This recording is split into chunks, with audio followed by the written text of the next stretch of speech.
So today, guys, I want to talk to you about how we can cultivate positive seeds within our mind. As of the last video that you had seen, if you haven't watched that, go back and watch it. It has to deal with how we can rid ourselves of bad habits. All too often, we find ourselves either getting hooked back into addictions, getting hooked into allowing our body to control what our spirit should be able to overpower, right? Our desires of our body are so controlled, so flustered that they end up taking over our being, and these things, they put us into this hole that it seems like we can't get out of. And so that last video, I recommend you watch in order to fully understand what I'm about to share with you guys. But like everything, there's a good and there's a bad side. So today, what I want to talk to you about simply has to deal with last New Year's. I had felt something within me that wanted to express the type of life, the type of things that I wanted to do, the type of things that I maybe have wanted to own, the types of friendships, relationships that I wanted to incorporate into my life through my progress. And one of those concepts came from when I had been little and I had been talking to one of my parents, and they told me about the concept of a collage. Now, if you had parents back in that time frame within the 80s, a collage was a big thing that they did in art, where they would just put like they'd have like a board and they cut out magazine articles, right? Or they'd cut out images of things, and it could just be things that represented their life. It could be things that they wanted to do. It could be things that they want. It could be things that they hope to attain.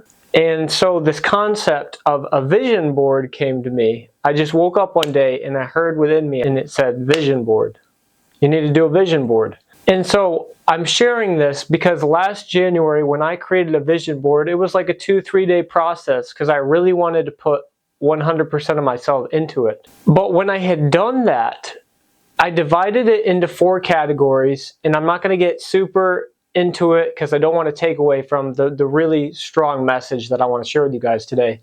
But the 4 sections I put it in had to do with like spiritual, emotional, mental, and physical.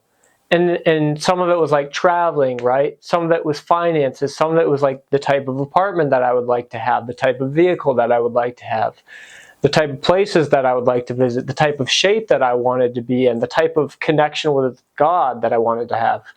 And so when you put this all on a board, it does something to your mind. And I've talked about this before with you guys, but your reticular activating system is a part of your brain that plays along with the subconscious. And without getting too scientific into it, basically you're programming your subconscious through visualization and through looking at things physically, like this vision board, in order to identify, as you walk through the world, those things that you're looking for. So the best way to put it would be, I'm looking for a particular album that I want to add to my collection, okay? So like you're looking for this album, right? And let's say it's Rolling Stones, Her Satanic Majesty's Request with the hologram on it. All right, this was a short print, for those of you who don't know, of Mick Jagger wearing a wizard hat and all that good stuff. And so I put on my vision board, right, and I'm thinking about it, and I'm thinking about this album. And let's say I go through a bunch of stores, all right, I'm visiting somewhere. I travel to Grand Rapids, Michigan. I travel to Grand Rapids, I go through the record stores there. Maybe I head down to Kazoo. I go through the record store and I'm just looking through the albums, and I'm looking through the Rolling Stones and I can't find anything, right? Now, let's say I slide down further down the aisle because they're in alphabetical order, and just out of my hindsight, I see those same colors, right? I see something that looks like a hologram, and I pull it out of the sleeve, and sure enough, it's the same color, it's the same texture, it's the same feel, it has the same image, the same print year, you know. There's nothing quite like it. So your reticular activating system is basically a way for your subconscious to understand patterns. And your brain will consciously, right, pick out those very patterns that you're looking for when you program your brain this way. So you might ask yourself, how is this playing into the big picture? When I created this vision board, I would do an activity every day. So what I'm recommending for you guys, those of you who are trying to keep up, is I highly recommend making a vision board of things that you love. You can divide it into any categories that you like. But this is what I really did that really propelled my 2022 year and really got me laser focused on what I wanted. And you'll see why this is important in a minute. This activity I would do about 10-15 minutes, and I would daily look at my vision board, right? I would daily look at my vision board and I would think about those things, and I think about how I was going to get them. And I would think about what I wanted to do, and I'd think about the type of shape that I wanted to be in. And I'd think about the type of supplements that I wanted to be taking, the type of nutrition, the type of lifestyle that I hope to have for myself. There was a career that I was looking at getting part-time, and this career had to do with like a city management position, right? And I didn't know if I was going to get it. I applied for it. Sure enough, 2 weeks later, I get a notification. I get an email back saying we just need some further information. You're on the council for the city. Welcome aboard. Welcome to the board. And that was one thing that was on my vision board. Just one thing.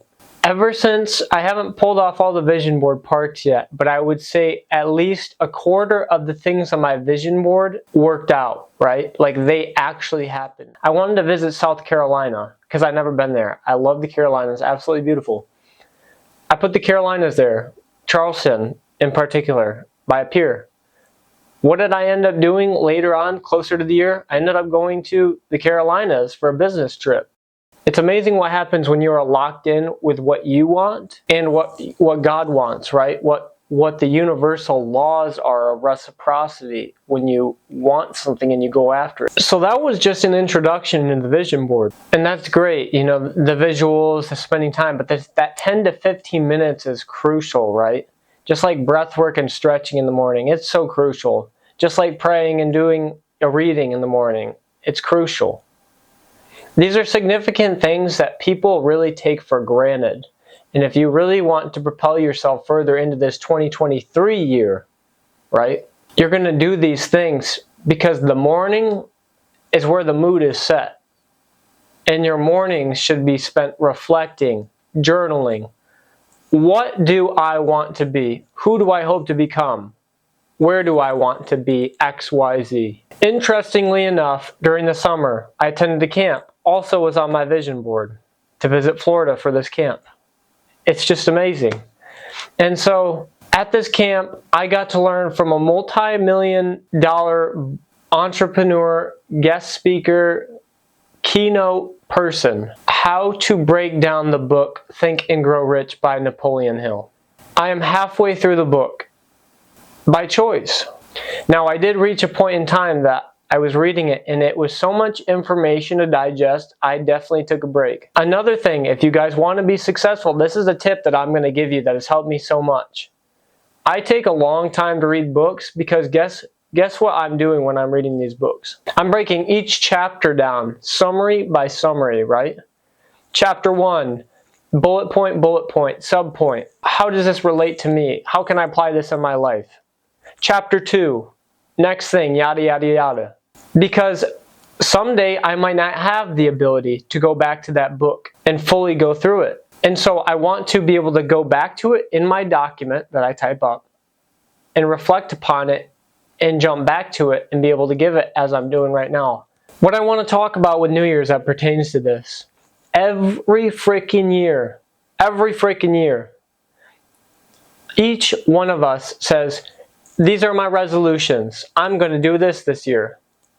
But then the question that I have for you is why, if you actually wanted to achieve those resolutions, because we know human behavior can only stick with a pattern within a certain amount of days and weeks if it wants to rewire a bad habit. Why do we wait until the very last minute to get done what we need to get done?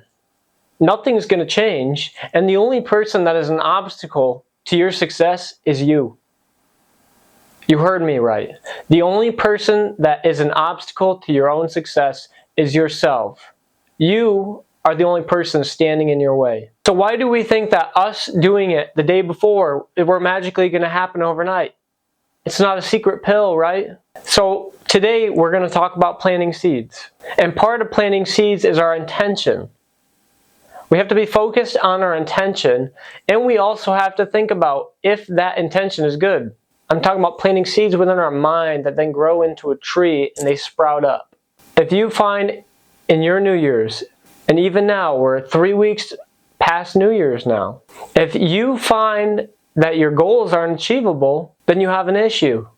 Now, a lot of people will tell you, just keep on doing the same goal. Well, let's say my goal is to bench press 225. Every year, it's to bench press 225. That's unrealistic for me right now, okay? But what I can do is I can bring it down. I can bring it to something obtainable, but still hard to reach. So when we set a goal, it has to be just like how it is in dating, right? People want things that they can have, but they want to be able to work for them. You have got to treat your goals the same. Growing up, my dad used to tell my brother and I to read the book of Proverbs. Now, the book of Proverbs was written by King Solomon, for those of you who don't know, who was King David's son. And Solomon had a penchant for wisdom. He was the wisest of them all. He valued wisdom above all else. He valued wisdom above materialism. And now, unfortunately, because of his short-sightedness, women were his downfall and people-pleasing. Even then, the wisdom wasn't enough because the wisdom wasn't rooted in something more solid. But getting back to my point, so I would read the book of Proverbs. There's a quote from the book of Proverbs. As a man thinketh in his heart, so is he. As a man thinketh in his heart, so is he. Thoughts convert to emotions. Those emotions usually cause movement or actions. So the very things that I premeditate on, the very things that I'm ruminating on, the very things that I'm consistently thinking about, I am encapsulating my entire cell and fiber and being and emotional state and spiritual state and physical well-being. I recently talked to somebody who's in holistic health, who has been in this for 25, 30 years. I had heard from this person recently was that there's a physical component of this, okay? If I have a positive thought, my body responds positively. We know this. We don't stress. We don't worry. We're not trembling. We're not shaking. We're not concerned about things. And as a result of that, if you guys know anything about pH balance within the body, my body is more alkaline. What that means is there's no acidity. Well, what that means is there's less acidity, right? Our body is balanced, so we want to strike a balance between what's alkaline and what's acidity. Now, naturally, we eat more acidic foods, but what we learned from this is that my negative thought, right? If I'm always thinking negative things, I'm like, oh, screw this world, everything's going wrong. I suppose it'd been better if I'd never been born at all. What'd you say? I said I wish I'd never been born. Oh, you mustn't say things like that. Wait a minute. Wait a minute. That's an idea. What do you think? Yeah, that'll do it. I mean, this is so important for you guys to get down. As a man thinketh in his heart, so is he. So my mind is literally responding. The physical organs within my crafted body from the universe are responding to the very emotions, the very thoughts, the very patterns of thinking that are consistently driving through my brain. And as a result of this, we found people with negative thoughts have an acidic body. An acidic body is a big no-no in my world. An acidic body means that it is a perfect habitation for people to get sick, to get infections. They're more prone to bacteria, viruses. They're harboring. It's a beautiful habitat for intestinal parasites, bloodworms, that kind of thing. It's a beautiful site for candida, which is fungus that grows within the body, also known as yeast, and overproduction of yeast that causes many problems with the body, causes inflammation, causes us to get sick. So our physical bodies, the way that they were crafted, even respond to our own vibration, our own frequency of thought. So every time now, when you guys have this negative thought, or when you have a positive thought, I want you to be thinking about, what is this doing to my body? How do I feel in correspondence to the thoughts that I'm having? Are the actions that I'm currently taking productive to the thoughts that I'm having? So there's a chapter in Think and Grow Rich that Napoleon Hill talks about that ties directly in with this. And he states, every man is what he is based on the predominant thoughts within his mind that he chooses to allow. So we're actively making a choice to have positive or negative thoughts. There's so many of us today that are linked to You know, this book is so great for understanding the human body and how we can really tune into our abilities to learn from ourselves, but also hear from our intuition, to hear from God. It's a choice. I've shared with you guys growing up, I didn't come from a lot, right? I had to wear clothes that had rips in them. I had clothes that had tears in them. Sometimes, like, I smelled, you know. I'd get made fun of for that. I'd be dirty. I wouldn't have clean clothes. I was that kid. And coming from that type of growth, right? Coming from that type of fixed mindset that we've talked about, I had a lot of anger, right? And my thoughts were always negative. It's like, I'd walk around, why do people have this? Why does this person have this much money? Why does this person have this type of job? How does this guy get all the girls? How does X, and it just kept on going. It was how does, why does, where does. But I never thought to actually ask myself, why can't you achieve that? Who told you that you can't achieve that? The biggest obstacle to your success is you. Who told you that you can't achieve that? I don't care if your brother, your sister, your uncle, your aunt, your grandma, your grandmother, your great-grandmother, your third cousin twice removed, once told you that you wouldn't amount to anything. Because it's mindset.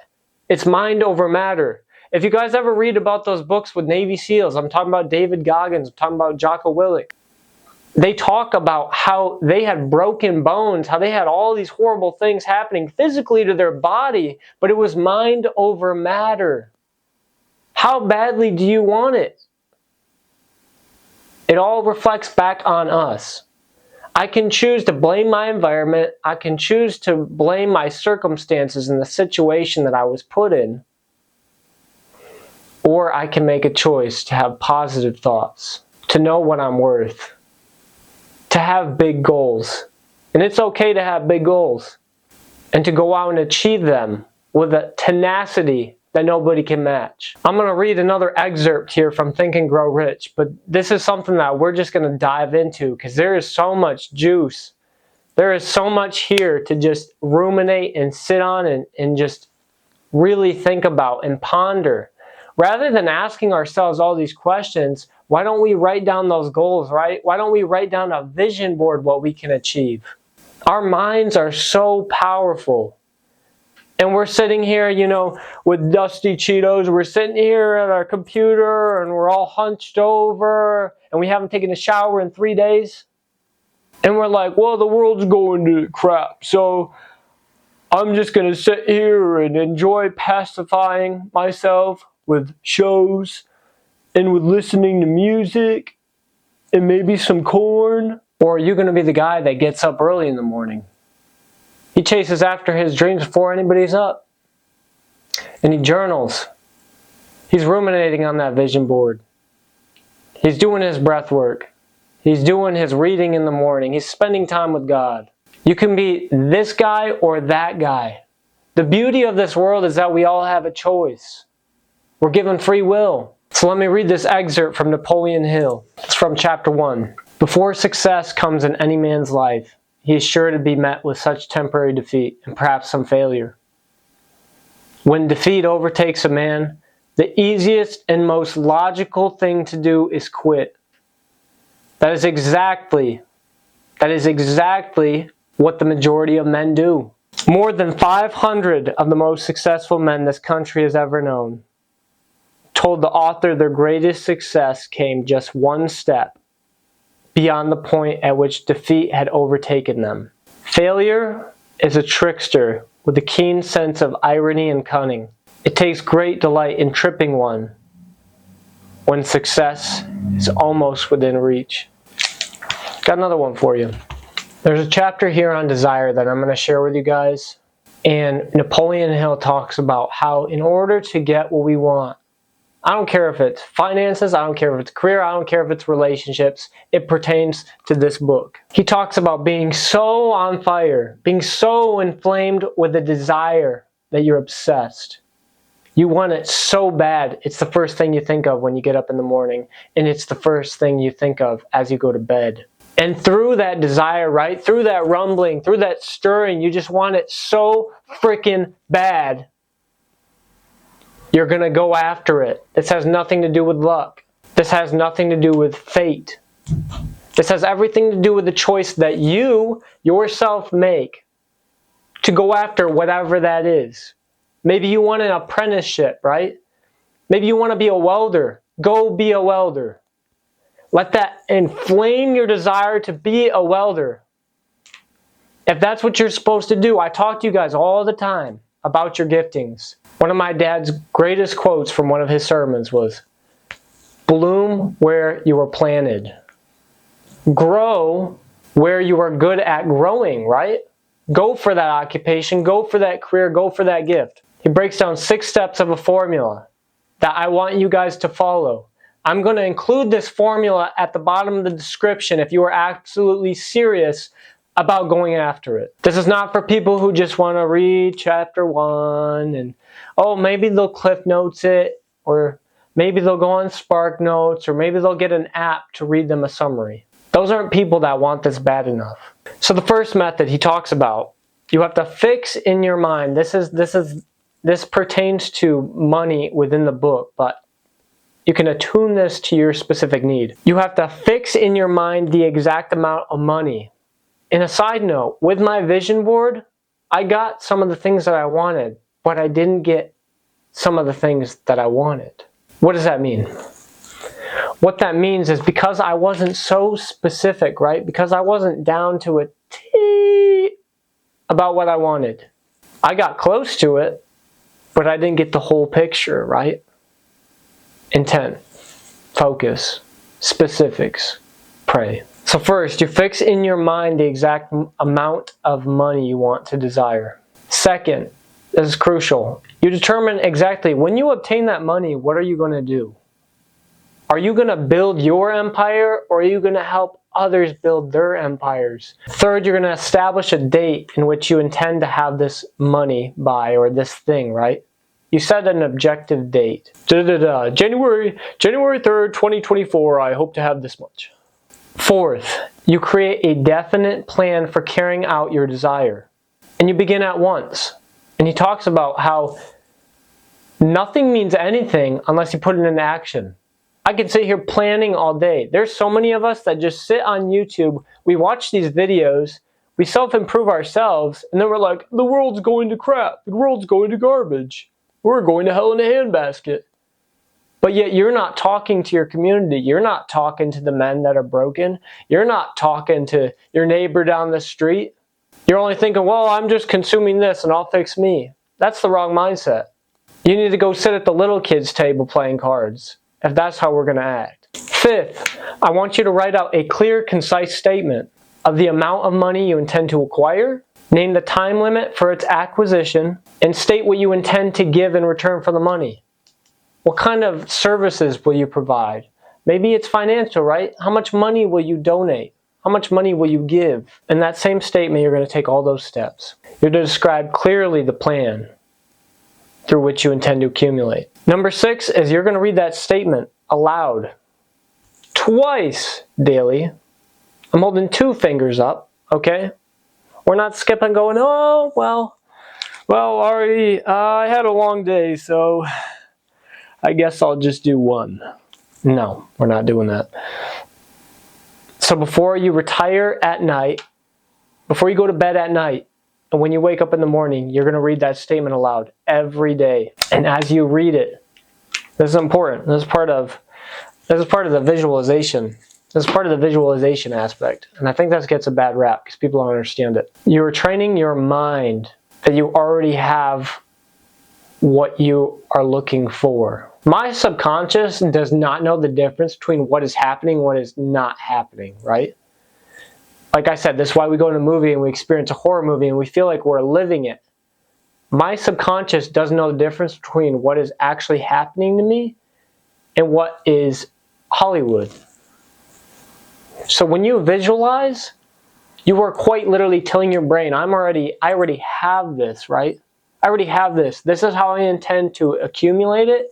This is how I intend to spread it out. This is how I intend to help others by this date. So what I want you guys to do, for those of you who are serious, is I want you to click on the PDF that I'm sharing below. And I want you to put this into action. This is just step one of one of his formulas, right? You're going to click the PDF, and what I want you guys to do is, I don't care if you watch this video and it's been 2 days since you've done it. I don't care if you watch this video and it's been 3 weeks since you've done it. I want you to share your experiences. I want you to share how you're feeling. I want you to share your doubts and your fears. You can either message me via social media. You can either message me through YouTube. You can leave a comment below. My whole goal is to create a cohesive community in like-minded men, right? Men, not little boys that want to play house, like men that want to lead, men that have steel balls. We got to learn to get out of our way. So if this resonated with you guys, I want you to leave a like, comment below, make sure you subscribe. I will be releasing more videos. Stay frosty.